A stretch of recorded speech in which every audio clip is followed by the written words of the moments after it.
불치의 병으로 죽어가던 젊은 과부의 집에 어느 날 정체불명의 떠돌이 머슴이 들어왔습니다. 모두가 무시했던 그 머슴이 사실은 나라 최고의 의원이자 그녀를 살릴 유일한 희망이었다는 것을 보여주는 이야기입니다.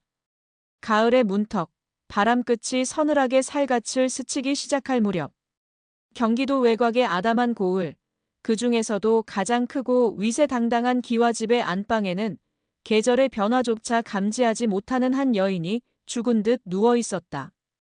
이씨 부인 이화영. 그녀의 나이 35. 한창 무르익어 그 향기가 절정에 달해야 할 나이였지만 그녀는 이미 반쯤 시들어버린 꽃과도 같았다. 1년 전 역병으로 허망하게 남편을 잃은 후 그녀의 삶은 멈춰버렸다. 웃음이 사라졌고 색채가 사라졌다. 살아 숨쉬는 모든 순간이 지압이 없는 이승에 홀로 남겨진 형벌처럼 느껴졌다. 그러던 반년 전부터 원인을 알 수 없는 기이한 병마가 그녀의 몸을 올가매기 시작했다. 처음에는 그저 가슴이 답답하고 밤마다 식은땀을 흘리는 정도였다. 상부의 슬픔이 깊어 그러려니 대수롭지 않게 여겼다. 하지만 병세는 늪처럼 서서히 그리고 집요하게 그녀의 온몸으로 퍼져나갔다. 이제 그녀는 제 힘으로는 자리에서 일어나 앉는 것조차 버거운 신세가 되어버렸다. 피부는 한때 달빛처럼 곱고 희던 그 살결은 누렇게 떠서 생기라고는 찾아볼 수 없었다. 먹은 것은 모조리 토해냈고 밤이 되면 온몸의 뼈마디가 으스러지는 듯한 극심한 통증과 오한에 시달려야 했다. 그녀는 살아있는 송장이었다. 눈을 뜨고 있는 매 순간이 지옥의 업화 속을 걷는 듯한 고통의 연속이었다. 마님, 제발 이것이라도 조금만 더 들어보십시오. 네. 그녀의 곁을 그림자처럼 지키는 유일한 혈육 같은 몸종, 복녀가 눈물 어린 목소리로 껏 달인 탕약을 내밀었다. 그러나 화영은 힘없이 고개를 저을 뿐이었다. 탕약의 역한 냄새가 비위 상한 속을 또다시 뒤집어 놓을 것만 같았다. 내려놓거라, 복녀야. 부질없다. 그녀의 목소리는 마른 갈대잎이 바람에 스치는 소리처럼 가늘고 힘이 없었다. 그녀는 이미 자신의 운명을 예감하고 있었다. 이것은 먼저 간 지아비가 홀로 남은 자신을 어서 빨리 데려가기 위해 보내는 저승의 부름일 터였다. 마님, 그런 서러운 말씀 마십시오. 오늘 읍내에서 가장 용하다는 김 의원님이 오시기로 하지 않았습니까?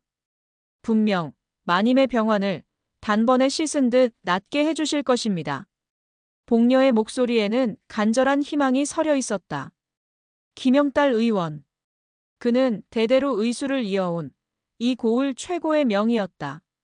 그가 고치지 못하는 병은 임금님의 어이가 와도 고칠 수 없다는 말이 공공연히 나돌 정도였다. 잠시 후 과연 사랑채가 소란스러워지더니 하인들의 부산스러운 안내와 함께 김영달 의원이 위풍당당한 모습으로 안방에 들어섰다. 그는 값비싼 비단 도포를 차려입고 잘 길들인 사냥 수염을 거만하게 쓰다듬으며 화영의 앞에 앉았다. 그의 눈빛에는 자신의 의술에 대한 오만한 자신감이 가득했다. 부인. 소문은 익히 들어 알고 있소이다. 어디 진맥을 한번 해봅시다. 그는 화영의 깡마른 손목에 세 손가락을 얹었다. 그리고는 한참 동안 눈을 감고 무언가 심각한 표정으로 맥을 짚었다. 방 안에는 숨막히는 침묵이 흘렀다. 복녀는 마른 침을 삼키며 그의 입이 열리기만을 애타게 기다렸다.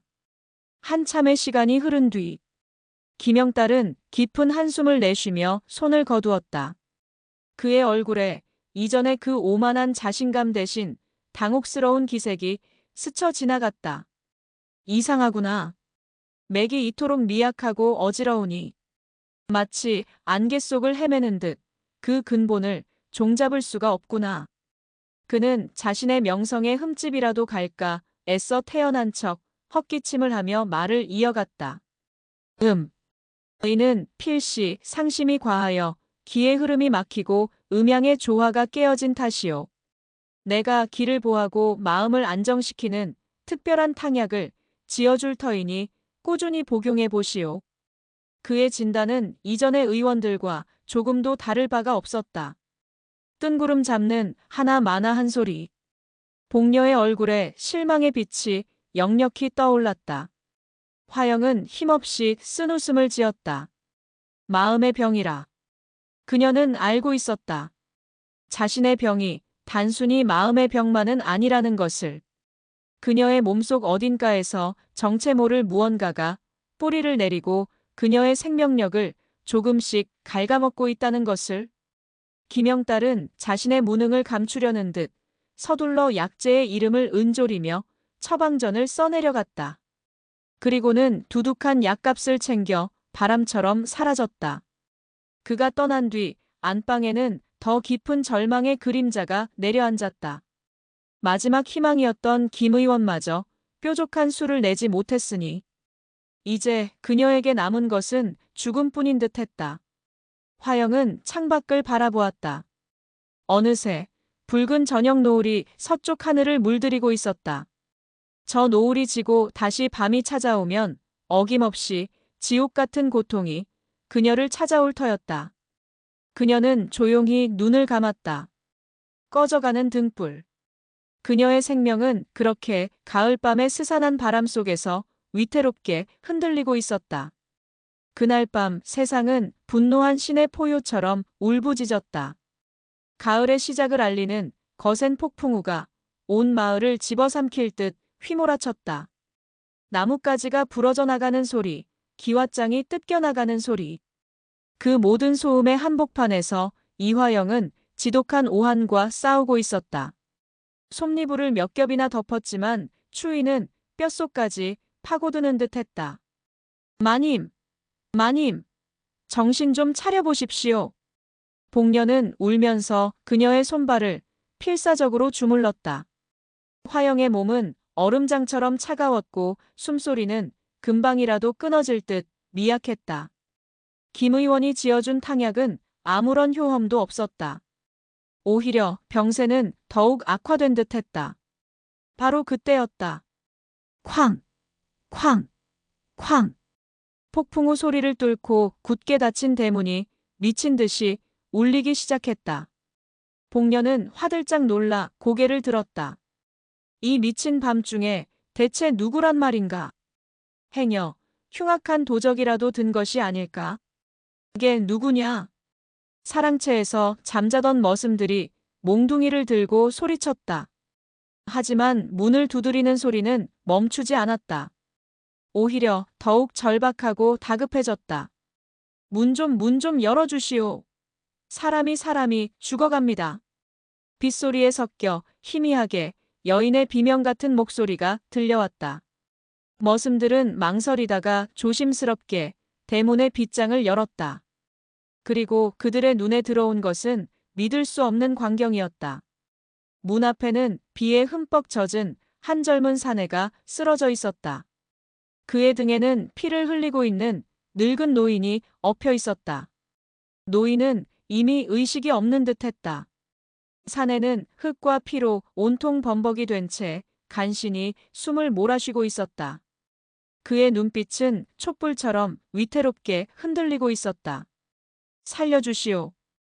제발 우리 아버지를. 그 말을 끝으로 사내 역시 정신을 잃고 그 자리에 쓰러졌다. 소란을 듣고 밖으로 나온 복녀는 그 끔찍한 광경에 질겁하여 뒷걸음질 쳤다. 아이고 맙소사. 이게 무슨 일이람. 어서 저자들을 내쫓지 않고 뭘 하는 게냐. 행여 역병 환자이기라도 하면 어쩔 셈이야. 복녀의 날카로운 목소리에 정신을 잃고 신음하던 화영이 희미하게 눈을 떴다. 무슨 소란이냐? 마님, 문 앞에 웬 떠돌이들이 피를 흘리며 쓰러져 있습니다. 어서 내쫓으라고. 드리거라. 네. 마님, 그게 무슨... 드리라고 했다. 화영의 목소리는 미약했지만 그 안에는 거스를 수 없는 단호함이 서려 있었다. 그녀는 자신의 목숨이 경각에 달린 상황에서도 차마 죽어가는 사람을 외면할 수가 없었던 것이다. 복녀는 어쩔 수 없이 머슴들에게 손짓했다. 머슴들은 투덜거리며 두 사내를 행랑채의 눅눅한 헛간으로 옮겼다. 잠시 후 복녀가 다시 안방으로 돌아왔다. 그녀의 얼굴에는 안타까움과 곤혹스러움이 뒤섞여 있었다. 마님 늙은이는 이미 숨이 끊어졌습니다. 젊은 놈은 아직 숨은 붙어 있는데 온몸이 불덩이입니다. 아무래도 산길에서 짐승이라도 만난 모양입니다. 화영은 아무 말 없이 눈을 감았다. 자신의 처지도 저들과 다를 바가 없었다.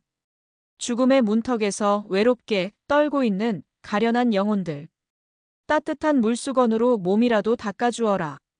그리고 죽이라도 쑤어서 정신이 들거든 먹이도록 하고. 마님, 지금 마님 몸 돌보실 때가 내 마지막 명일지도 모른다, 복녀야. 어서. 복녀는 더 이상 아무 말도 하지 못하고 눈물을 훔치며 방을 나섰다. 그날 밤 화영은 기이한 꿈을 꾸었다. 꿈속에서 그녀는 깊고 어두운 동굴 속에 갇혀 있었다. 사방에서 차가운 바람이 불어왔고 정체 모를 괴물들이 그녀를 향해 손짓하고 있었다. 그녀가 공포에 질려 주저앉으려던 바로 그 순간 동굴 저편에서 한 줄기 따스한 빛이 쏟아져 들어왔다. 그리고 그 빛의 한가운데에 한 젊은 사내가 서 있었다. 바로 오늘 밤 그녀의 집문을 두드렸던 그 이방인이었다. 그는 아무 말 없이 그녀를 향해 손을 내밀었다. 그의 눈빛은 깊고 고요했으며 이상한 평온함을 느끼게 했다. 다음 날 아침, 화영은 아주 오랜만에 밤새 고통에 시달리지 않고 비교적 편안한 아침을 맞이했다. 물론 몸은 여전히 천근만근 무거웠지만 어젯밤의 그 지옥 같은 오한은 거짓말처럼 사라져 있었다. 마님, 간밤에 잘 주무셨습니까? 복녀가 걱정스러운 얼굴로 그녀의 안색을 살폈다. 그래. 그 사내는 어찌 되었느냐? 아직 깨어나지 못하고 있습니다. 헛소리를 하며 끙끙 앓기만 합니다요. 화영은 잠시 생각에 잠겼다. 그리고는 어렵게 입을 열었다. 그를 안채의 빈 방으로 옮기거라. 그리고 김 의원님을 다시 청하도록 해라. 네. 마님. 저런 근본도 모르는 떠돌이에게. 그리고 김 의원님은 내 병은 하늘에 맡기고 저 젊은 목숨이라도 살려야 하지 않겠느냐. 어서 그리하거라. 복녀는 마님의 그 이해할 수 없는 자비에 고개를 저으면서도 그녀의 명을 따를 수밖에 없었다. 그렇게 폭풍 속의 이방인 민주는 꺼져가는 등불, 이화영의 삶 속으로 운명처럼 들어오게 되었다. 이민준이 의식을 되찾은 것은 그로부터 사흘이 지난 뒤였다. 그가 무거운 눈꺼풀을 들어 올렸을 때 가장 먼저 보인 것은 낯선 방의 하얀 천장이었다. 코끝에서는 은은한 약초향이 맴돌았다. 그는 자신이 살아있다는 사실을 실감할 수 없었다. 그는 비에 젖은 산길에서 아버지를 업고 쓰러져 가던 마지막 순간을 기억해냈다. 아버지. 그는 벌떡 몸을 일으키려 했다. 하지만 온몸이 쇠사슬에 묶인 듯 꼼짝도 하지 않았다. 깨어나셨습니까, 도련님? 그때 문이 열리며 복녀가 약 사발을 들고 들어왔다. 그녀의 목소리는 차가웠고 눈빛은 경계심으로 가득 차 있었다. 여긴 어디요? 그리고 나와 함께 있던 우리 아버지는? 민준의 목소리가 다급하게 떨려 나왔다. 복녀는 아무런 감정 없는 사무적인 목소리로 대답했다. 이미 장사를 치러드렸습니다. 뒷산 양지 바른 곳에 잘 모셔드렸으니 걱정 마십시오. 그녀는 약 사발을 그의 머리맡에 내려놓았다. 김 의원님께서 지어주신 약입니다. 마저 드시고 기운 차리시면 이곳을 떠나주셔야겠습니다. 아버지의 죽음. 그 짧은 통보에 민준의 세상은 다시 무너져 내렸다. 그의 눈에서 뜨거운 눈물이 쉴 새 없이 흘러내렸다. 그는 소리 없는 오열을 삼켰다.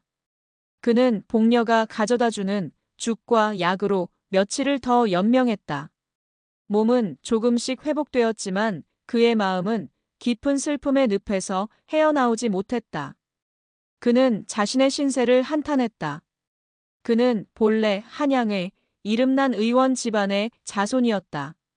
그의 할아버지는 임금님의 옥체를 돌보기도 했던 전설적인 명의 유의성이었다. 하지만 그의 아버지는 할아버지의 뜻을 거역하고 평생을 약초꾼으로 산과 들을 떠돌았다. 사람의 병보다 썩어빠진 세상의 마음을 먼저 고쳐야 한다. 그것이 아버지의 지론이었다. 민주는 그런 아버지를 따라 어려서부터 온갖 약초와 의술을 자연스럽게 익혔다. 하지만 그는 할아버지의 정통 의술과 아버지의 민간 의술 사이에서 늘 방황했다. 그러던 얼마 전 산에서 약초를 캐던 아버지가 발을 헛디뎌 절벽 아래로 굴러떨어지는 사고를 당했다. 그는 아버지를 업고 며칠 밤낮을 헤매다 마침내 이 집의 문 앞에서 쓰러졌던 것이다. 몸이 어느 정도 회복되자 민주는 이 집의 마님에게 하직 인사를 고하려 했다. 자신과 아버지의 목숨을 구해준 은인에게 감사 인사는 전해야 했다. 그는 복녀의 안내를 받아 안채의 가장 깊숙한 곳에 있는 안방으로 향했다. 그리고 문지방 너머로 처음으로 이 집의 주인 이화영의 모습을 보게 되었다. 그는 숨을 멈췄다. 병풍 뒤 희미한 등불 아래 비스듬히 누워있는 여인. 그녀의 얼굴은 병색이 완연하여 종이장처럼 창백했다. 하지만 그 창백함 속에서도 숨길 수 없는 고고한 아름다움이 배어나오고 있었다. 칠흑 같은 머리카락, 굳게 닫힌 붉은 입술, 그리고 모든 것을 체념한 듯 깊고 슬픈 눈빛. 그는 마치 살아있는 그림을 보는 듯한 착각에 빠졌다. 몸은 괜찮으냐? 화영이 힘없는 목소리로 물었다. 마님의 은혜 덕분에 목숨을 건졌습니다. 이 은혜 평생 잊지 않겠습니다. 민주는 깊이 머리를 조아렸다. 이제 그만 떠나보려 합니다. 갈 곳은 있느냐? 민주는 대답하지 못했다. 화영은 잠시 말이 없었다. 그녀는 민준의 남루한 행색과 그의 눈빛 속에 담긴 깊은 슬픔을 꿰뚫어보고 있었다. 그녀는 그에게서 자신과 같은 고아의 냄새를 맡았다. 갈 곳이 없다면 당분간 이곳에 머물거라. 네, 하오나. 내게 빚을 졌으니 빚을 갚아야 하지 않겠느냐. 행랑채의 일손이 부족하던 참이다. 내 몸이 완전히 회복될 때까지 머슴으로 일하며 빚을 갚도록 해라. 그것은 거부할 수 없는 제안이었다. 아니, 자비였다. 민주는 다시 한번 깊이 머리를 숙였다. 성은이 망극하옵니다, 마님. 그렇게 민주는 머슴 민준이 되어 이 집에 남게 되었다. 그는 그림자처럼 조용히 자신의 일을 해냈다. 장작을 패고 물을 깃고 마당을 쓸었다. 그는 말이 없었고 다른 머슴들과 어울리지도 않았다. 하지만 그의 일솜씨는 비범했다. 삐걱거리던 마루는 그의 손길 한 번에 소리를 멈췄고 시들어가던 화단의 꽃들은 그가 걸음을 주자 다시 생기를 되찾았다. 복녀는 그런 그의 모습을 못마땅한 눈으로 지켜보았다. 저놈, 어딘가 수상쩍어. 머슴치고는 너무 똑똑하고 눈치가 빨라. 그녀의 의심이 확신으로 바뀐 것은 김영달 의원이 다시 왕진을 왔던 날이었다. 김 의원은 여전히 뜬구름 잡는 진맥을 하고 효과 없는 탕약을 처방하고 돌아갔다. 그날 밤 민주는 부엌 아궁이 앞에서 무언가를 태우고 있었다. 복녀가 몰래 다가가 보니 그것은 낮에 김 의원이 버리고 간 약재 찌꺼기들이었다. 민주는 약재 찌꺼기의 냄새를 맡고 혀로 맛을 보며 깊은 생각에 잠겨 있었다. 그리고는 혼잣말처럼 나직이 읊조렸다. 이것은 기를 보하는 약이 아니다. 오히려 마님의 막힌 혀를 더욱 굳게 만드는 독인데. 저 돌팔이 영감. 그 말을 듣는 순간 복녀의 등 뒤로 식은땀이 흘러내렸다. 저놈, 대체 정체가 무엇인가? 일개 머슴이 어찌 약재의 성분을 꿰뚫어보고 고을 최고의 명의를 돌팔이라 칭한단 말인가? 그녀의 마음속에 의심과 함께 정체 모를 불안감이 싹트기 시작했다. 그림자의 시선. 그 고유한 눈동자 뒤에 거대한 비밀이 숨겨져 있음을 그녀는 직감하고 있었다. 소문은 바람보다 빨랐다. 젊고 아름다운 과부가 사는 외딴 기와집에 근본도 모르는 젊은 사내가 머슴으로 들어와 살게 되었다는 소문. 그 소문은 고을 사람들의 심심한 입방아에 오르내리며 살이 붙고 부풀어 올랐다. 그 추악한 소문의 진원지는 바로 김영달 의원이었다. 그는 자신의 실력이 바닥났음을 스스로 잘 알고 있었다. 이씨 부인의 병은 그의 의술로는 도저히 손을 쓸 수 없는 미지의 영역이었다. 그는 자신의 명성에 흠집이 갈까 전전긍긍했다. 그러던 차에 젊은 머슴의 등장은 그에게 아주 좋은 핑곗거리가 되어주었다. 그는 자신이 자주 드나들던 주막에서 동네 유지들을 상대로 의미심장한 헛소문을 흘리기 시작했다. 쯧쯧 아무리 젊은 나이에 과부가 되었다고는 하나 어찌 사내를 집에 들릴 수가 있단 말인가. 필시 밤마다 외로움을 이기지 못해. 그는 말을 흐리며 음흉한 미소를 지었다. 그러니 몸이 성할 리가 있나. 여인의 몸이란 본디 찬 기운을 멀리해야 하는 법인데. 저리 음기가 가득하니 백약이 무효일 수밖에. 그의 말은 즉각적인 효과를 발휘했다. 사람들은 그의 권위에 기대어 이씨 부인을 손가락질하기 시작했다. 어쩐지 낯빛이 안 좋더라니. 아무리 외로워도 그렇지 머슴놈을. 가문 망신이다 망신. 독이 든 혀끝에서 시작된 소문은 걷잡을 수 없이 퍼져나갔다. 복녀는 장에 갈 때마다 사람들의 노골적인 시선과 수군거림에 시달려야 했다. 그녀는 분하고 억울해서 눈물을 쏟았다. 그녀는 돌아와 이 모든 사실을 화영에게 고했다. 화영은 아무 말 없이 창밖만 바라볼 뿐이었다. 그녀의 병든 몸보다 세간의 이 날카로운 혀가 그녀의 마음을 더 깊이 베어내고 있었다. 그녀는 자신에게 호의를 베풀었던 그 젊은 사내 민준에게 미안한 마음이 들었다. 자신 때문에 그가 억울한 누명을 쓰게 된 것이다. 며칠 후 김영달은 마치 개선장군처럼 다시 왕진을 왔다. 그는 약을 처방하기는커녕 오히려 화영을 훈계하기 시작했다. 그의 목소리에는 의원의 걱정이 아닌 위선자의 가증스러운 동정이 담겨 있었다. 부인. 병의 근원은 마음에 있는 법이요. 부정한 것을 멀리하고 마음을 깨끗이 비워야만 병이 나을 수 있는 것이요. 제가 듣자 하니 집에 젊은 사내를 들였다고 하던데. 이는 결코 부인의 병세에 도움이 되지 않소. 당장 내보내시는 것이 현명할 것이요.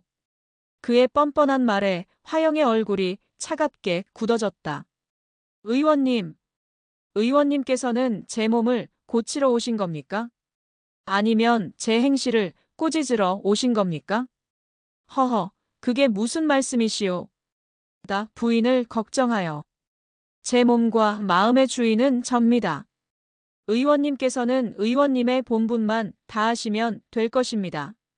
화영의 서슬퍼런 반격에 김영달은 당황하여 얼굴을 붉혔다.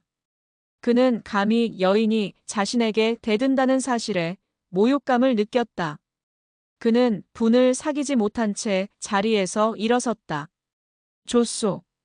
부인께서 정 그러시다면 나도 더 이상 부인의 병에 관여하지 않겠소. 어디 그 젊은 머슴놈의 간호나 잘 받아보시구려. 그는 악담을 퍼붓고 도망치듯 나가버렸다. 그날 이후 그의 발길은 뚝 끊겼다. 화영의 마지막 동아줄이 그렇게 끊어지고 말았다. 고을의 유일한 의원마저 그녀를 포기한 것이다. 소문은 더욱 흉흉해졌다. 이씨 부인이 의원의 충고도 무시하고 머슴놈과 놀아나다 병이 더욱 깊어졌다더라. 화영은 세상으로부터 완벽하게 고립되었다. 그녀는 창살 없는 감옥에 갇힌 죄수였다. 그녀의 병세는 날이 갈수록 악화되었다. 이제는 물 한 모금 넘기는 것조차 고통스러웠다. 밤이 되면 그녀는 어김없이 지옥의 불구덩이 속으로 떨어졌다. 그녀의 입에서는 자신도 모르게 고통스러운 신음과 먼저 간 지아비의 이름이 새어나왔다. 그 모습을 문틈으로 묵묵히 지켜보는 한 사내가 있었다. 머슴 민준. 그의 눈에는 깊은 연민과 뜨거운 분노가 동시에 이글거리고 있었다. 그는 더 이상 침묵할 수 없다고 결심했다. 자신의 정체를 드러내는 한이 있더라도 저 오만한 돌팔이 의원의 코를 납작하게 만들어주고 이 가련한 여인을 죽음의 문턱에서 구해내야만 한다고. 그는 주먹을 불끈 쥐었다. 독이 든 혀가 만들어낸 이 모든 비극. 이제 그가 직접 끝낼 시간이었다. 달빛마저 구름 뒤에 숨어버린 칠흑 같은 밤. 이화영의 숨소리는 이제 거의 들리지 않을 정도로 미약해졌다. 그녀의 몸은 불덩이처럼 뜨거웠다가 이내 얼음장처럼 차가워지기를 반복했다. 그녀는 생과 사의 경계선을 위태롭게 넘나들고 있었다. 복녀는 마님의 차가운 손을 붙잡고 하염없이 눈물만 흘렸다. 마님, 제발 제발 눈 좀 떠보세요, 마님. 그녀는 이미 마음속으로 마님의 마지막을 준비하고 있었다. 김영달 의원은 코빼기도 비치지 않았다. 그는 자신이 손을 뗀 환자가 죽었다는 소문이 자신의 명성에 해가 될까 두려워 아예 고을을 떠난 잠적해버린 후였다. 모든 희망이 사라진 바로 그 순간. 벌컥 닫혀있던 안방 문이 거칠게 열렸다. 복녀가 고개를 들자 그곳에는 머슴 민준이 서 있었다. 그의 눈빛은 더 이상 순종적인 머슴의 것이 아니었다. 그것은 눈앞의 죽음과 맞서 싸우려는 전사의 결연한 눈빛이었다. 그의 손에는 김이 모락모락 피어오르는 약 사발이 들려 있었다. 약에서는 이제껏 한 번도 맡아본 적 없는 기이하고 짙은 향이 풍겨나오고 있었다. 네, 이놈. 여기가 어디라고 함부로 들어오는 게냐? 당장 썩 물러가지 못할까? 복녀가 기겁하여 소리쳤다. 그러나 민주는 꿈쩍도 하지 않았다. 그는 복녀를 가볍게 밀치고 화영의 머리맡으로 다가갔다. 마님. 그의 목소리는 낮고 차분했지만 그 안에는 거스를 수 없는 힘이 실려 있었다. 이 약을 드셔야 합니다. 혼미한 의식 속에서 화영이 희미하게 눈을 떴다. 그녀의 초점 없는 눈에 낯선 사내의 그림자가 어른거렸다. 누구냐? 접니다, 마님. 마님께서 거두어 주신 머슴 민준입니다. 민준은 그녀의 상체를 조심스럽게 부축하여 일으켰다. 그리고는 약 사발을 그녀의 입술로 가져갔다. 복녀가 다시 그의 앞을 막아섰다. 그녀의 눈에는 의심과 공포가 가득했다. 네, 이놈. 마님께 대체 무슨 짓을 하려는 게냐? 그 수상한 약이 무엇이냐? 내 놈이 마님을 해하려는 자객이 아니더냐? 비키시오, 아주머니. 민준의 목소리가 칼날처럼 날카로워졌다. 지금 한시가 급합니다. 이 약을 드시지 않으면 마님께서는 오늘 밤을 넘기지 못하실 겁니다. 그의 확신에 찬 말투에 복녀는 잠시 주춤했다. 화영은 가쁜 숨을 몰아쉬며 민준의 얼굴을 올려다보았다. 어둠 속에서도 그의 눈은 기이할 정도로 밝게 빛나고 있었다. 그 눈빛 속에는 복녀가 의심하는 그 어떤 흑심도 욕망도 없었다. 오직 한 생명을 살려내려는 의사의 절박하고 뜨거운 집념만이 이글거리고 있었다. 의사? 그녀는 혼미한 와중에도 생각했다. 그래, 저 눈빛은 아버지를 돌보던 의원의 눈빛과 같구나. 그녀의 마음속에서 마지막 갈등이 휘몰아쳤다.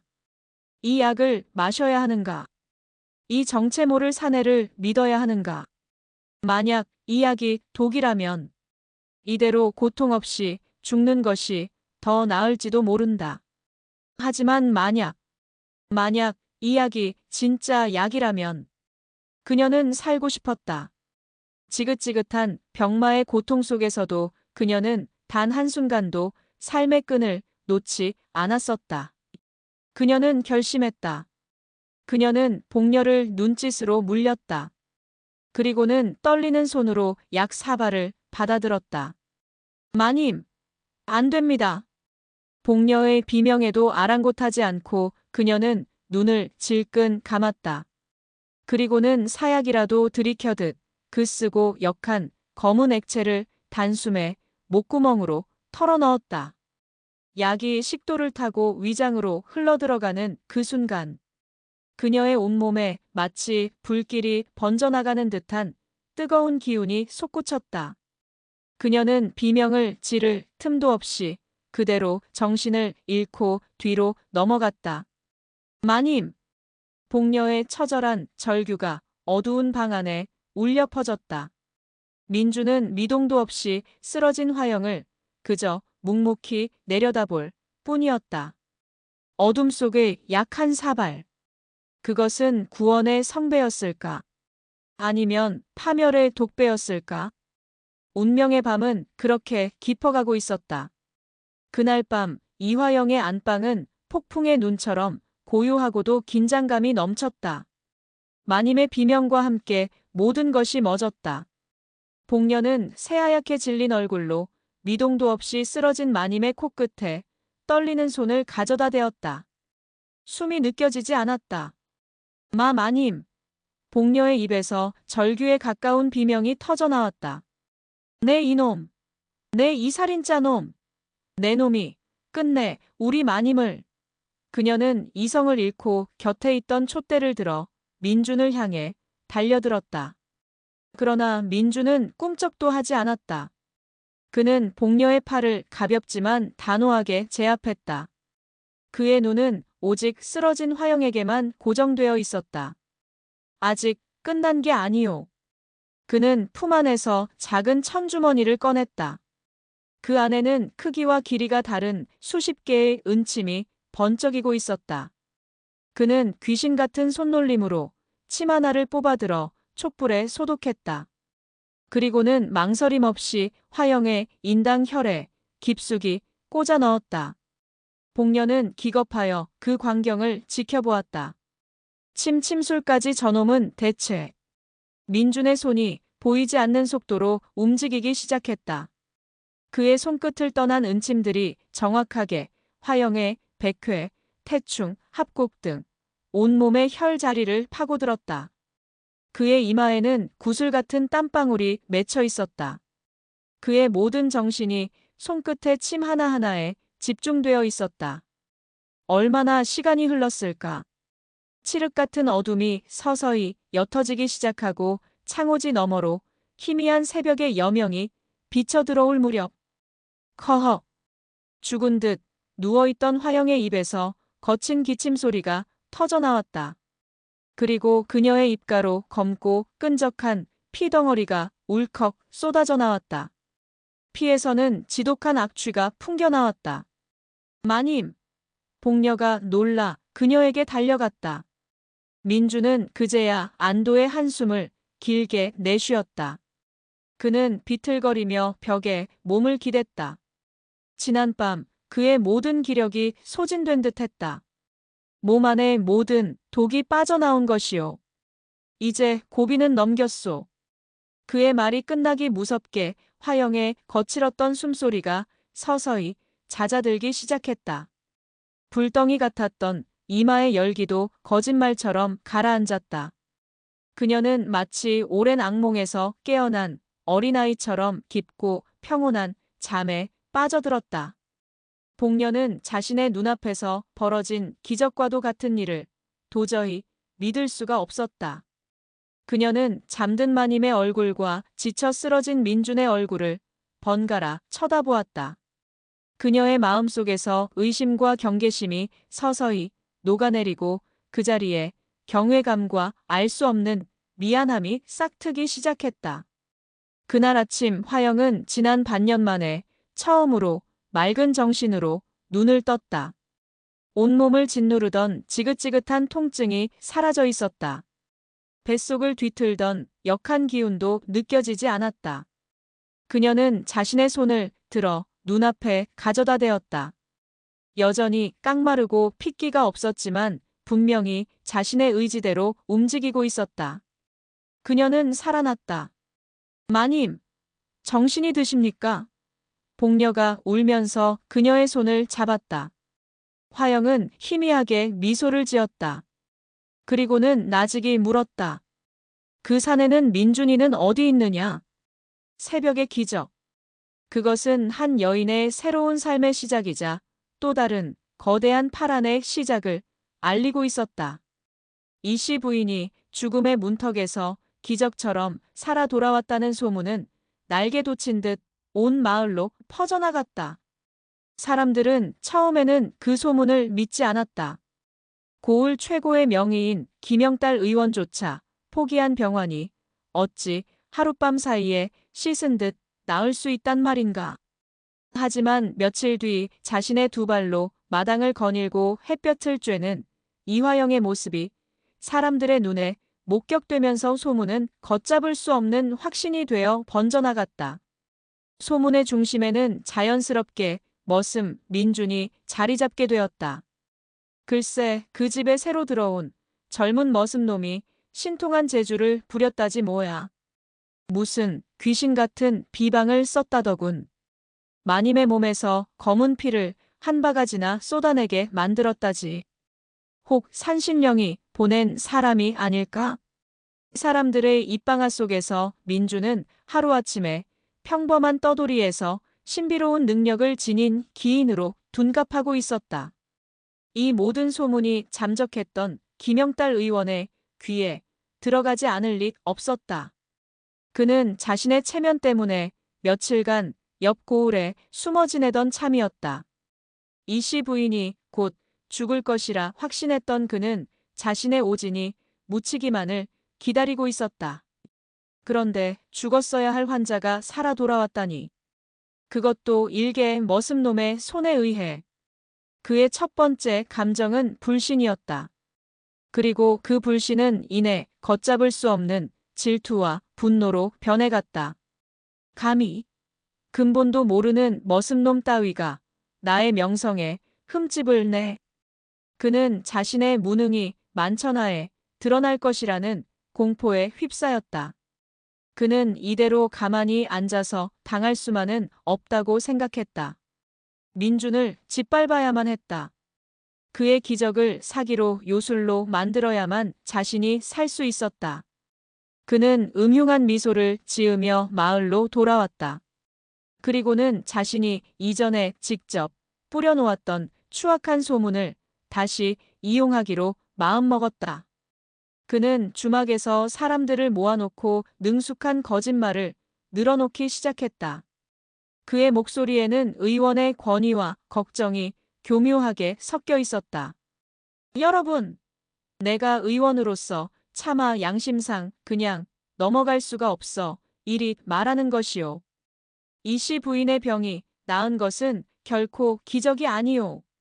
사람들의 시선이 그에게로 집중되었다.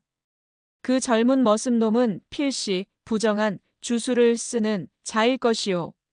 젊은 과부의 외로운 마음을 파고들어 음양의 길을 어지럽히고 일시적으로 병이 나은 것처럼 보이게 하는 사수를 부린 것이 틀림없소.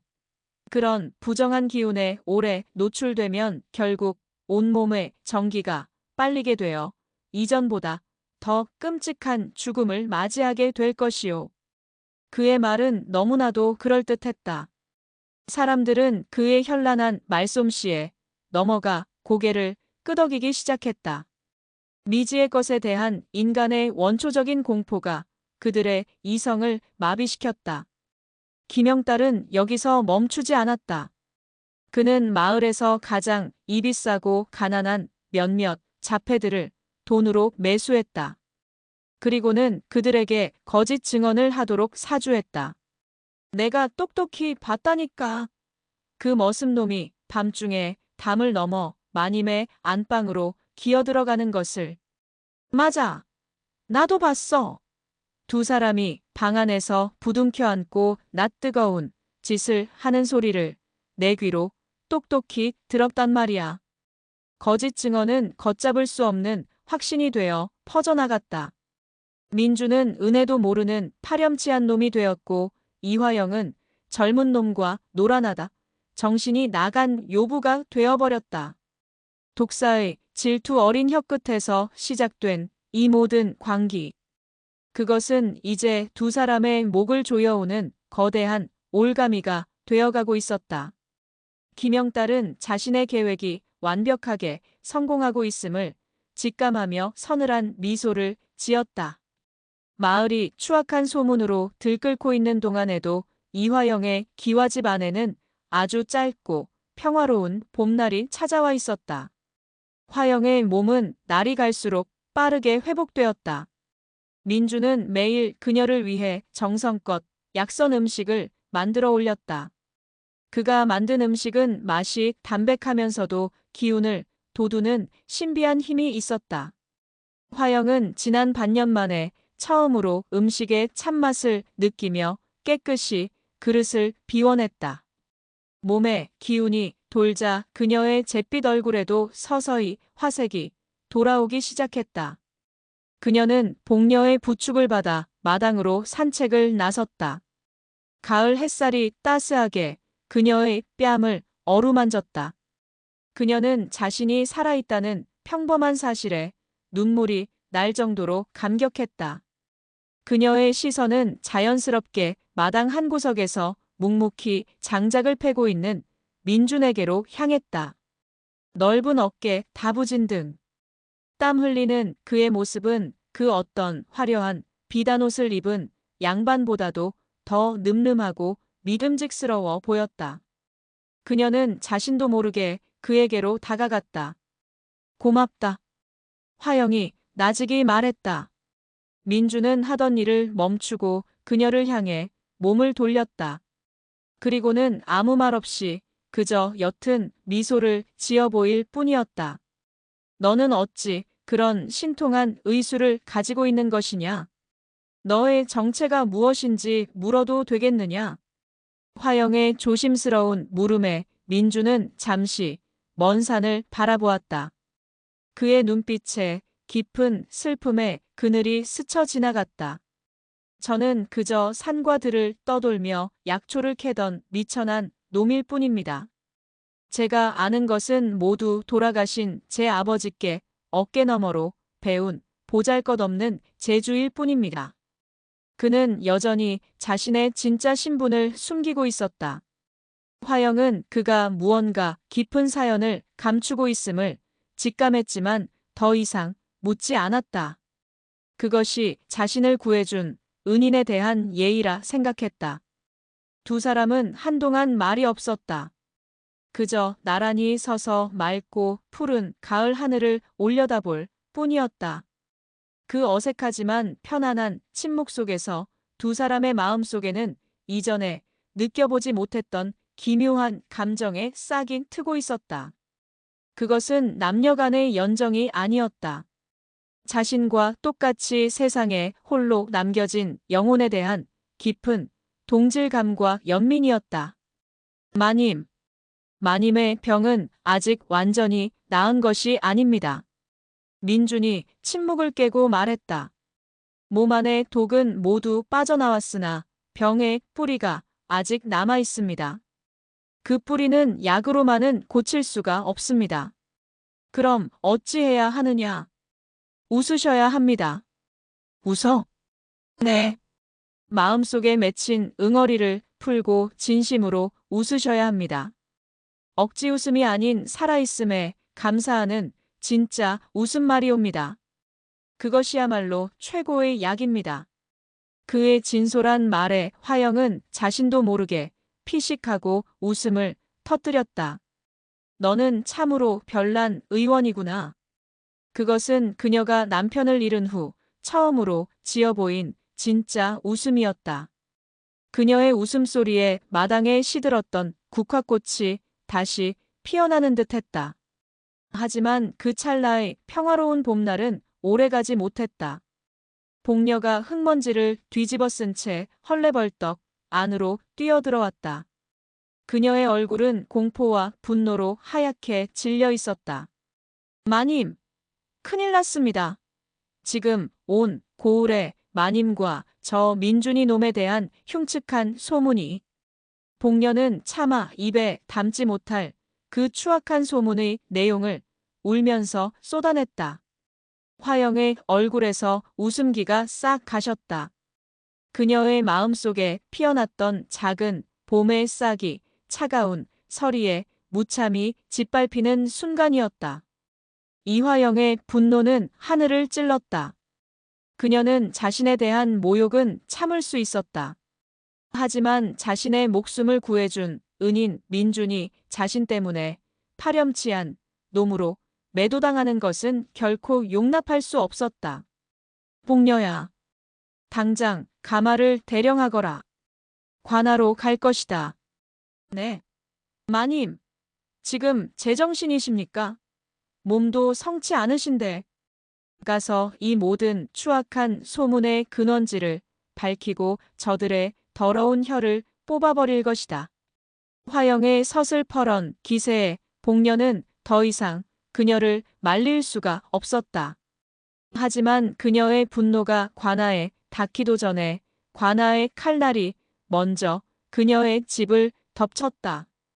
그날 오후 김영달 의원은 자신이 매수해둔 거짓 증인들을 대동하고 고을의 사또를 찾아갔다. 그는 사또 앞에서 눈물까지 흘려가며 이 씨 부인의 부정한 행실과 민준이라는 자의 사악한 요술에 대해 열변을 토했다. 사또, 이 일은 단순한 남녀상열지사가 아니옵니다. 이는 미풍양속을 어지럽히고 인륜을 무너뜨리는 중차대한 범죄이옵니다. 저 요망한 머슴놈을 당장 잡아들여 엄히 국문하여 주시옵소서. 고을 사또는 평소 김영달과 막역한 사이였다. 그는 김영달의 권위를 믿었고 그의 현란한 말솜씨에 완전히 넘어가 버렸다.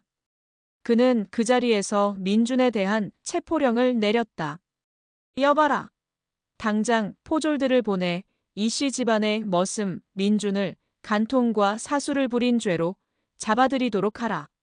성난 파도처럼 십수명의 포졸들이 이화영의 집으로 들이닥쳤다. 그들은 다짜고짜 대문을 부수고 안으로 난입했다.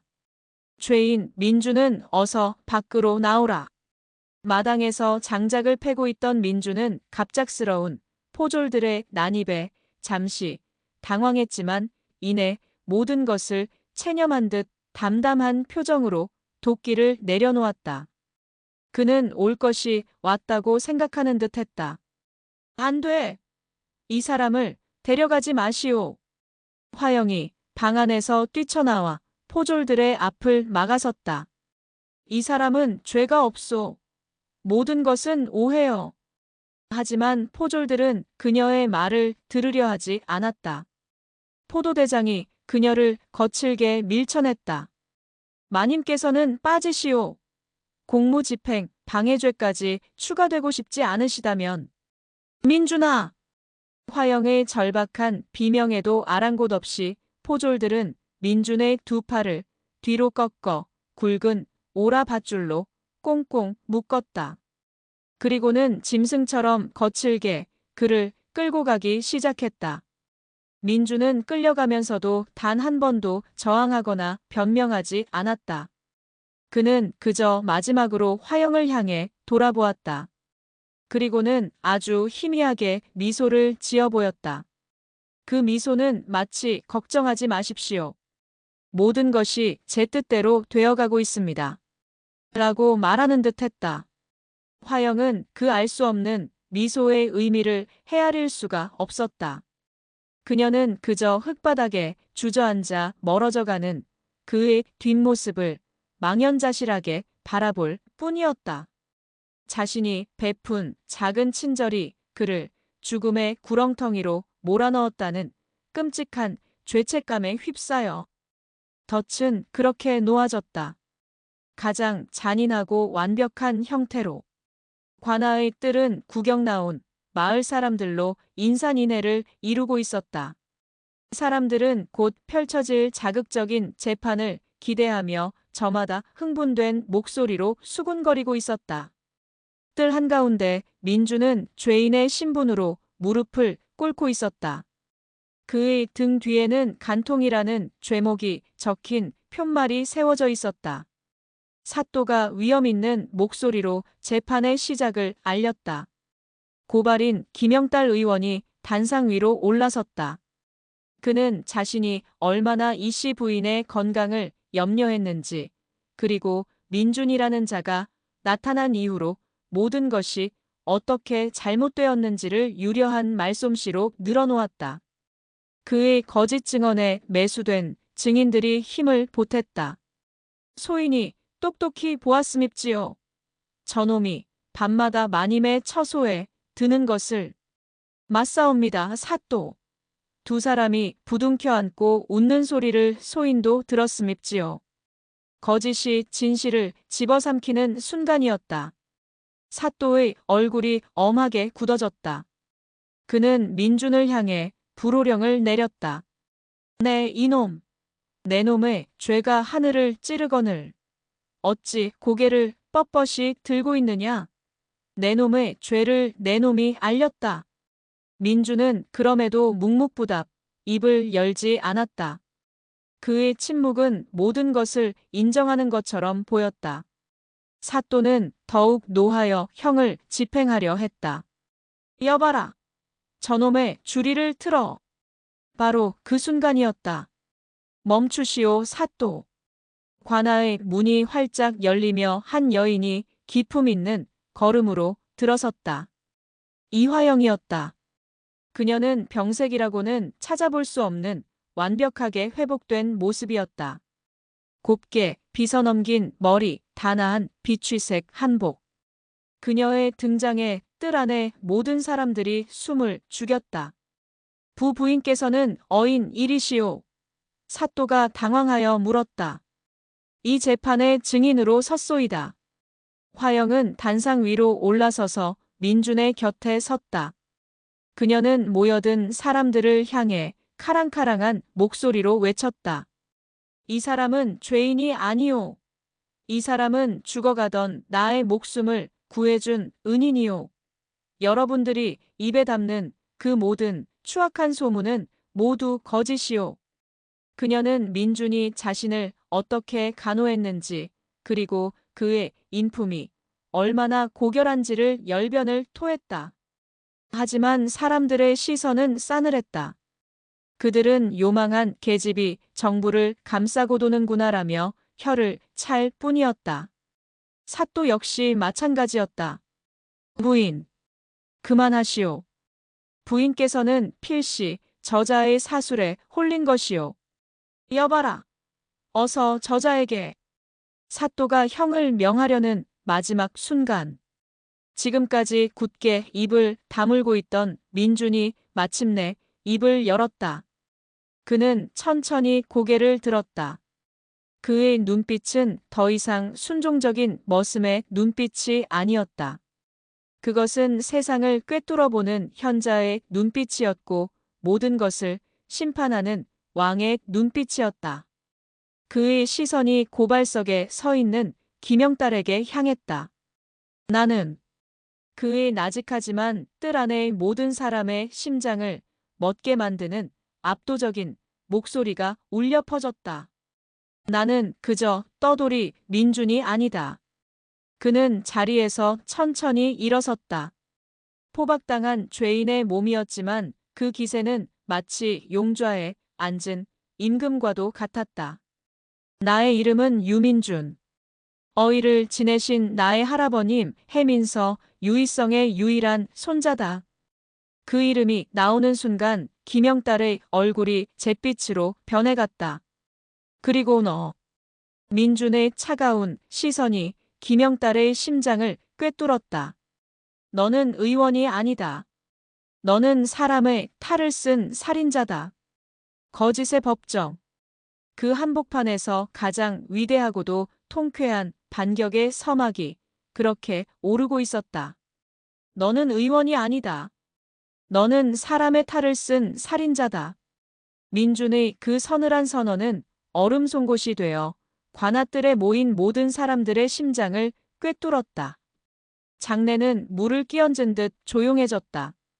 사람들은 숨을 죽인 채 이 기이하고 당돌한 죄인의 다음 말을 기다렸다. 가장 먼저 정신을 차린 것은 사또였다. 그는 유희성이라는 이름의 무게에 잠시 주춤했지만 이내 권위를 되찾으려 호통을 쳤다. 내 이놈! 죽음이 코앞에 닥치니 실성을 한 것이냐? 내 놈이 정령 어의 영감의 손자라면 그것을 증명할 방도를 대어보라. 그렇지 못하면 내 놈의 혀를 뽑아버릴 것이다.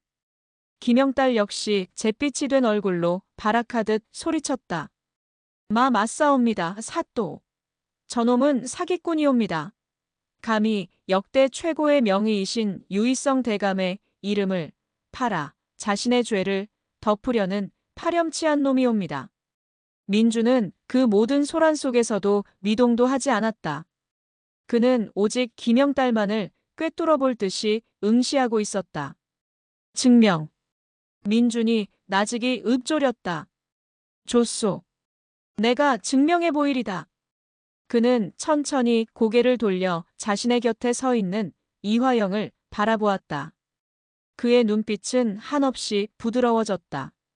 사또. 그리고 여기 모인 모든 분들. 이 부인의 병이 무엇이라 생각하십니까?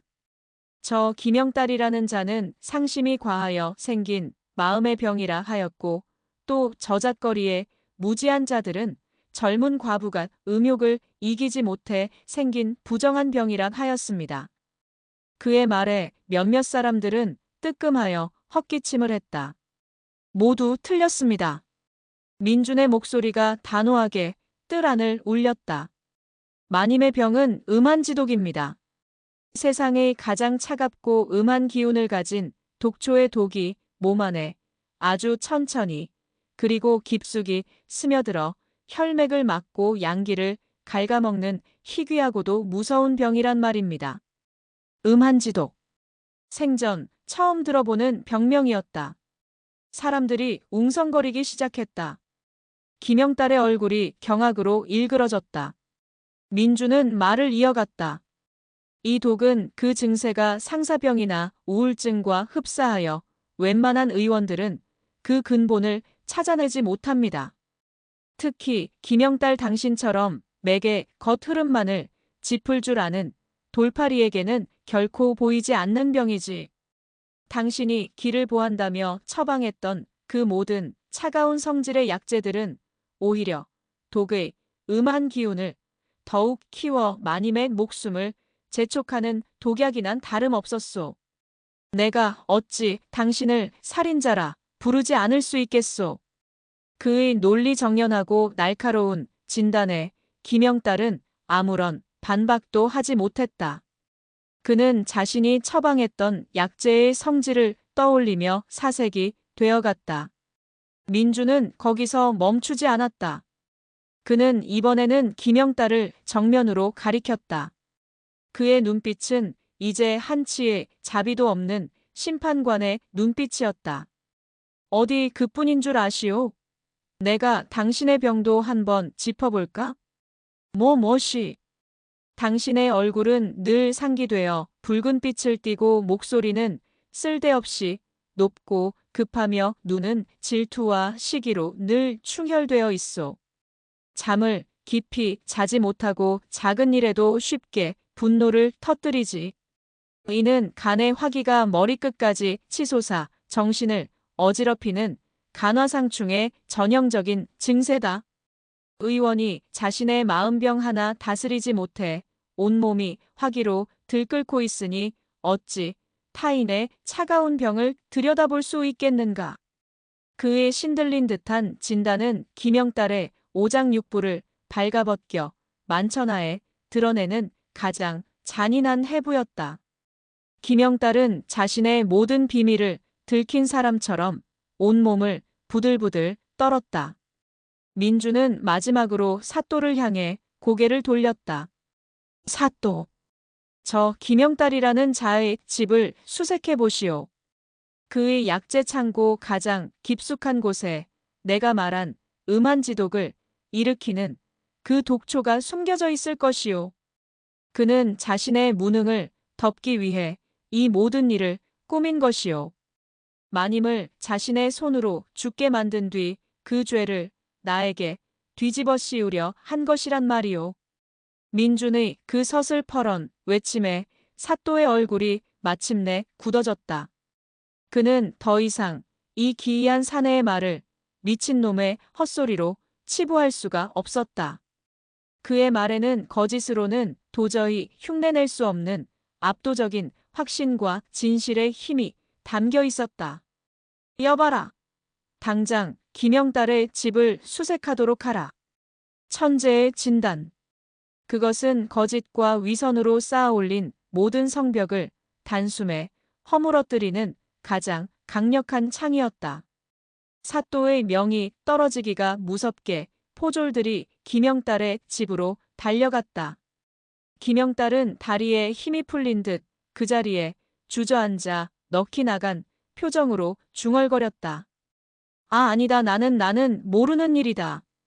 관아들은 이제 완벽하게 민준의 무대가 되어 있었다. 사람들은 더 이상 그를 죄인으로 보지 않았다. 경외와 두려움이 뒤섞인 눈빛으로 이 신비로운 이방인을 바라볼 뿐이었다. 하지만 사또는 여전히 마지막 의심의 끈을 놓지 않고 있었다. 내 놈의 말이 모두 사실이라 할지라도 내가 유희성 대감의 손자라는 증좌는 어디에 있느냐? 그것을 대지 못하면 너 또한 무사하지 못할 것이다. 민주는 기다렸다는 듯 고개를 끄덕였다. 그는 증인석에서 울고 있는 복녀를 향해 말했다. 아주머니, 제가 이 집에 처음 왔을 때 지니고 있던 작은 비단 주머니를 가져다 주시겠소? 복녀는 잠시 망설이다가 이내 고개를 끄덕이고는 황급히 관아를 빠져나갔다. 잠시 후 그녀는 헐레벌떡 돌아와 민준에게 낡고 해진 비단 주머니를 건넸다. 그것은 민준이 이 집에 처음 왔을 때 그의 품 안에서 발견된 유일한 소지품이었다. 복녀는 그의 신분을 증명할 유일한 물건이라 생각해 버리지 않고 고이 간직해왔던 것이다. 민준은 주머니를 받아들어 그 안에 든 것을 꺼냈다. 첫 번째로 나온 것은 손때 묻은 낡은 책 한 권이었다. 그는 책을 펼쳐 사또에게 내밀었다. 그것은 그의 할아버지 유희성이 평생에 걸쳐 기록한 비방과 의술의 정수가 담긴 의서였다. 이 책의 마지막 장을 보시오. 사또가 책을 받아들어 넘기자 그곳에는 음한지독에 대한 상세한 설명과 처방이 적혀 있었다. 민준이 조금 전 설명했던 내용과 토씨 하나 틀리지 않았다. 그리고 이것이. 민준은 주머니에서 마지막 물건을 꺼냈다. 그것은 옥으로 정교하게 조각된 작은 인장이었다. 그는 사또의 책상 위에 있던 벼루에 인장을 찍어 하얀 종이 위에 눌렀다. 종이 위에는 유희성이라는 6글자가 선명하게 찍혔다. 글씨체는 용이 꿈틀거리는 듯 힘이 넘쳤고 인장의 한쪽 구석에는 임금만이 하사할 수 있는 작은 용의 문양이 새겨져 있었다. 그것은 유의성이 임금의 병을 고친 공으로 하사받은 세상에 단 하나뿐인 옥새였다. 그 인장을 보는 순간 사또의 얼굴이 새하얗게 질렸다. 그는 자리에서 벌떡 일어나 민준의 앞에 와서 아무 말도 하지 못한 채 그 인장과 민준의 얼굴을 번갈아 쳐다볼 뿐이었다. 바로 그때 밖에서 포졸들이 헐레벌떡 뛰어들어왔다. 그들의 손에는 기이한 모양의 검은 약초가 들려 있었다. 사또, 찾았사옵니다. 김영달의 약재 창고 가장 깊숙한 땅속 항아리 안에서 이것이 발견되었사옵니다. 모든 퍼즐 조각이 맞춰지는 순간이었다. 김영달은 그 자리에서 고개를 땅에 박고 통곡하기 시작했다. 하지만 그의 울음은 참회의 눈물이 아니었다. 그는 민준의 바짓가랑이를 붙잡고 애원하기 시작했다. 떼대감, 소인이 죽을 죄를 지었사옵니다. 소인이 잠시 질투해 눈이 멀어. 제발 소인을 거두어 주시옵소서. 대감의 발밑에서 평생 의술을 배우게만 해주신다면 소인 죽어도 여한이 없겠사옵니다. 그의 비굴하고 추악한 모습에 사람들은 경멸의 혀를 찼다. 민주는 그런 그를 아무런 감정 없는 눈으로 내려다볼 뿐이었다. 대가의 인장은 거짓된 권위를 무너뜨리고 진실의 무게를 증명하는 가장 강력한 증좌였다. 모든 것이 제자리를 찾았다. 김영달은 이씨 부인에 대한 살인 미수와 무고죄가 인정되어 옥에 갇혔다. 그의 거짓 증언에 동조했던 자패들 역시 곤장을 맞고 쫓겨났다. 민주는 죄인의 누명을 벗고 관아를 걸어 나왔다. 관아 밖에는 마을 사람들이 그를 기다리고 있었다. 그들은 이전의 경멸 어린 시선 대신 경외와 존경이 가득 담긴 눈으로 그를 바라보았다. 그리고는 약속이라도 한 듯 그의 앞에 길을 터주며 깊이 머리를 조아렸다. 그는 하루아침에 천한 머슴에서 세상을 구한 영웅 혹은 신의 대리인이 되어 있었다. 그의 곁에는 이화영과 복녀가 서 있었다. 화영의 얼굴에는 미안함과 고마움이 뒤섞인 복잡한 미소가 걸려 있었다. 복녀는 차마 그의 얼굴을 쳐다보지도 못한 채 고개를 숙이고 눈물만 훔치고 있었다. 집으로 돌아오는 길. 세 사람은 아무 말도 없었다. 하지만 그 침묵 속에는 이전과는 완전히 다른 공기가 흐르고 있었다. 신분과 계급의 벽이 허물어진 자리. 그곳에는 한 생명을 구하고 구원받은 세 인간의 깊은 유대감만이 남아 있었다. 그날 밤, 화영은 민준을 자신의 사랑채로 불렀다. 더 이상 머슴이 머무는 행랑채가 아니었다. 그녀는 민준과 겸상을 하여 저녁을 먹었다.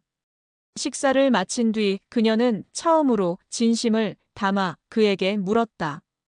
이제 그대의 진짜 이야기를 들려줄 수 있겠소? 민주는 한참 동안 말이 없었다.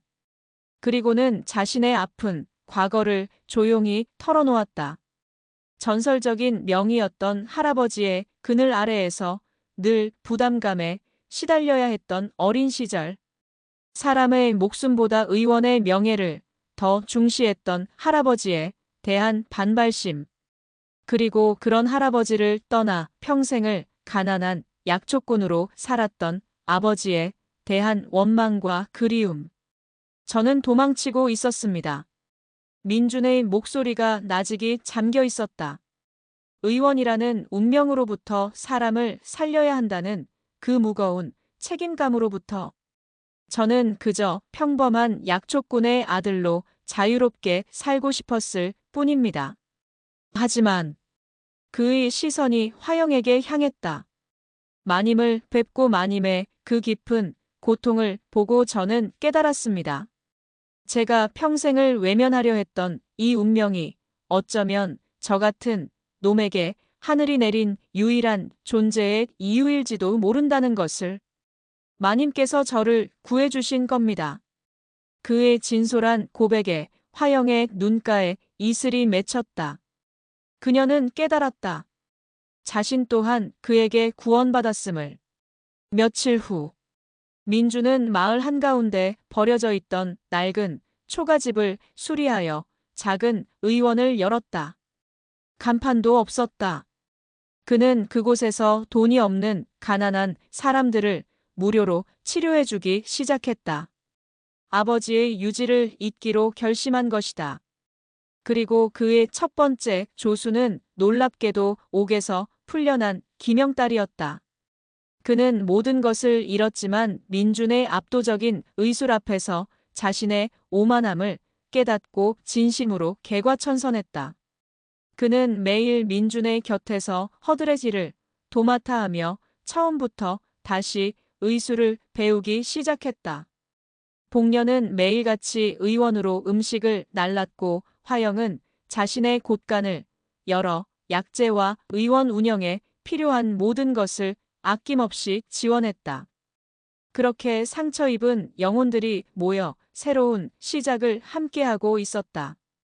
계절이 몇 번 바뀌었다. 혹독했던 겨울이 지나고 온 마을에 따스한 봄이 찾아왔다. 민준의 작은 의원은 가난하고 병든 자들의 마지막 안식처가 되었다. 그의 신통한 의술과 따뜻한 마음씨에 대한 소문은 이웃, 고을까지 퍼져나갔다. 이화영은 완벽하게 건강을 되찾았다. 그녀의 얼굴에는 더 이상 죽음의 그늘이 서려 있지 않았다. 봄꽃처럼 화사한 생기와 깊은 연륜에서 우러나오는 온화한 기품이 넘쳐 흘렀다. 그녀는 더 이상 집안에만 머물지 않았다. 그녀는 매일 민준의 의원을 찾아와 그의 일을 도왔다. 약초를 다듬고 환자들의 옷을 꿰매주며 때로는 그를 모르는 이들에게 책을 읽어주기도 했다. 사람들은 그녀를 더 이상 젊은 과부가 아닌 보살마님이라 부르며 따랐다. 두 사람, 민준과 화영. 그들 사이에는 여전히 보이지 않는 선이 존재했다. 그들은 서로를 깊이 존경하고 의지했지만 그 마음을 결코 겉으로 드러내지 않았다. 양반가 과부와 평민 의원. 그들을 올가매는 세상의 법도와 시선은 여전히 높고 견고했다.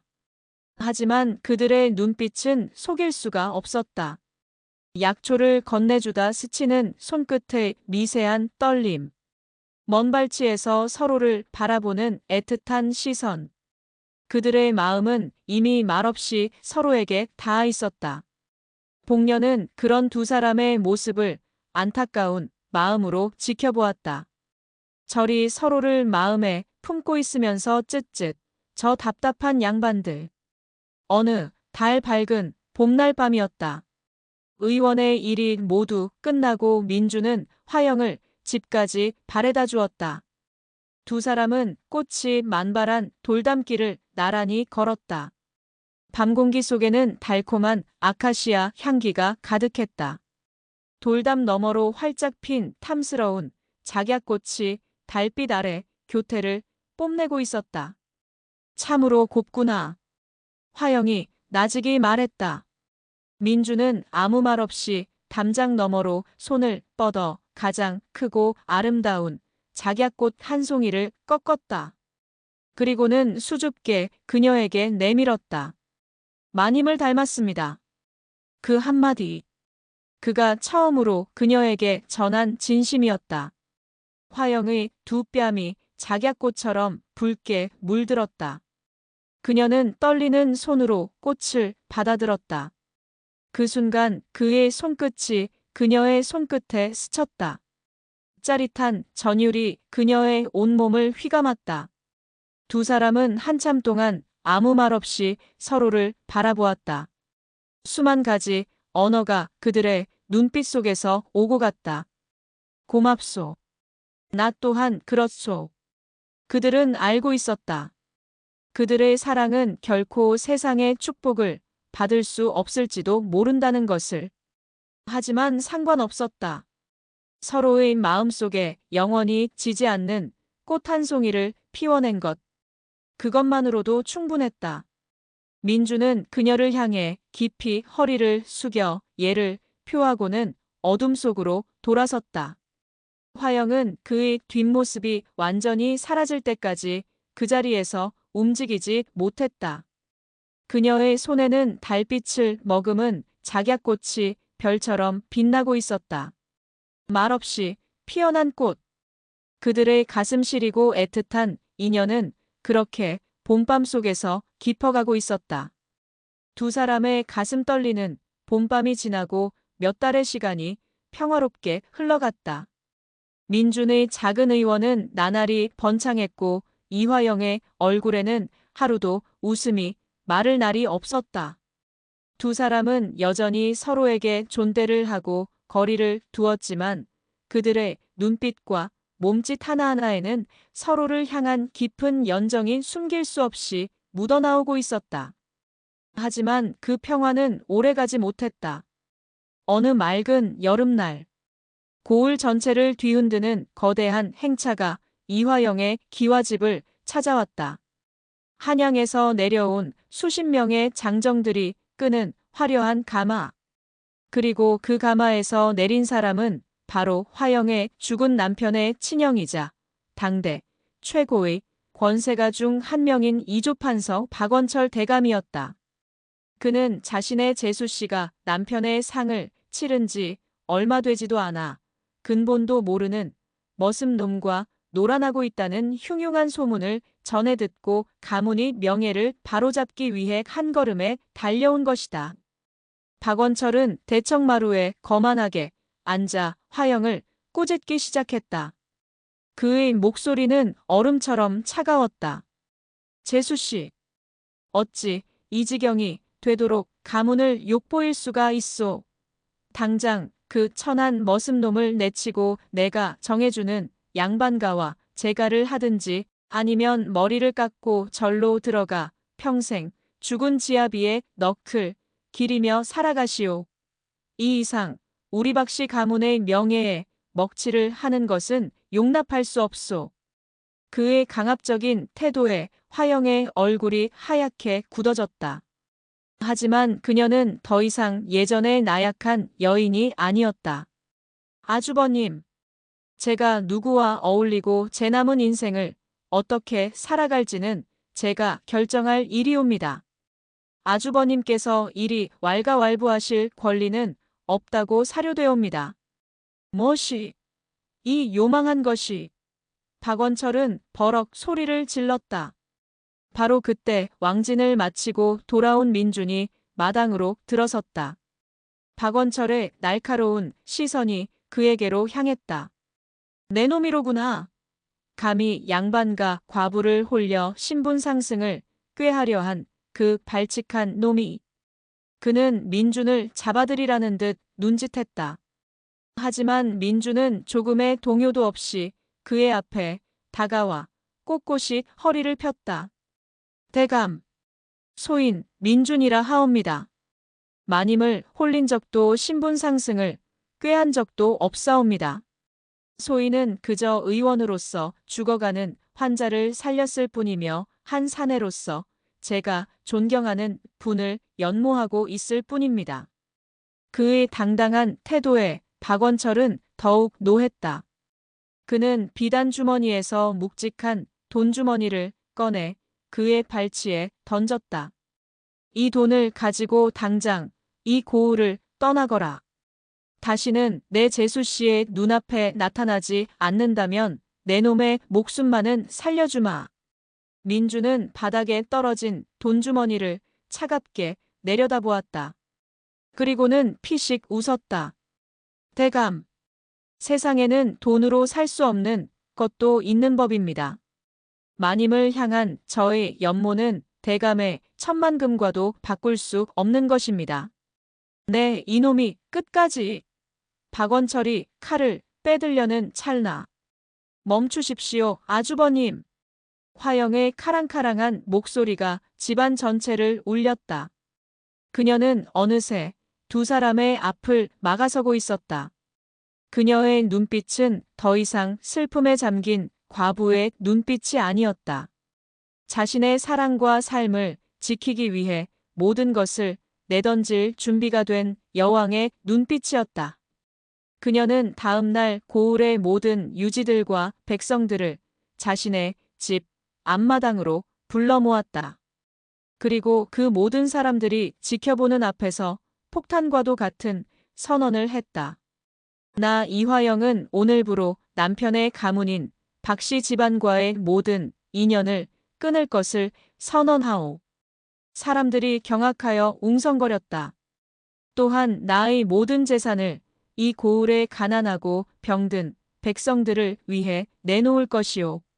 이 재산으로 이곳의 나라에서 운영하는 해민서보다 더 훌륭한 자선병원을 세울 것이며 그 병원의 모든 운영은 이 고을의 은인이신 유민준 의원님께 맡길 것이오. 그녀의 충격적인 선언은 여기서 끝나지 않았다. 그녀는 민준의 곁으로 다가가 그의 손을 모두가 보는 앞에서 굳게 잡았다.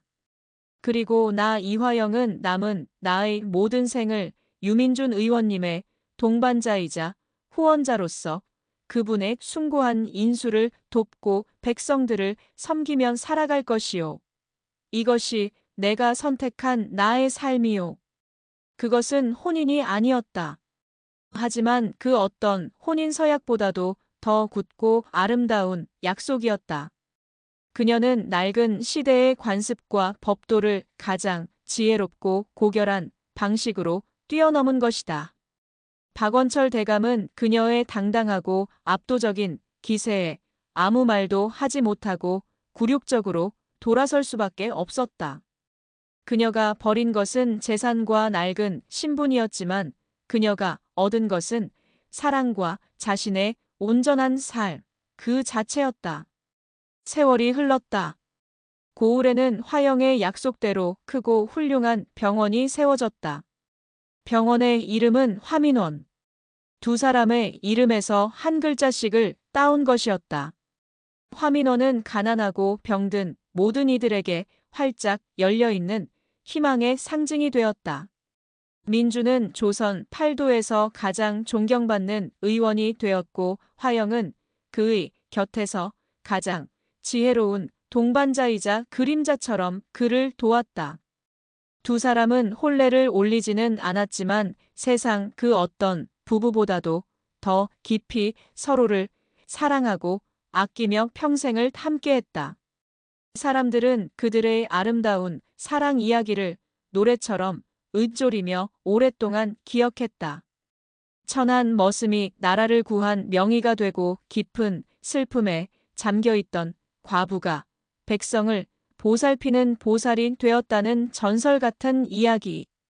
어느 햇살 좋은 봄날. 이제는 백발이 성성한 노인이 된 민준과 화영이 화민원의 약초밭을 나란히 거닐고 있었다. 화영의 주름진 손 위로 민준의 거친 손이 포개졌다. 후회하지 않소? 민준이 나직이 물었다. 화영은 아무 말 없이 그의 어깨에 머리를 기댔다. 그녀의 얼굴에는 세상 모든 것을 다 가진 듯한 평온한 미소가 가득했다. 그것으로 모든 대답은 충분했다.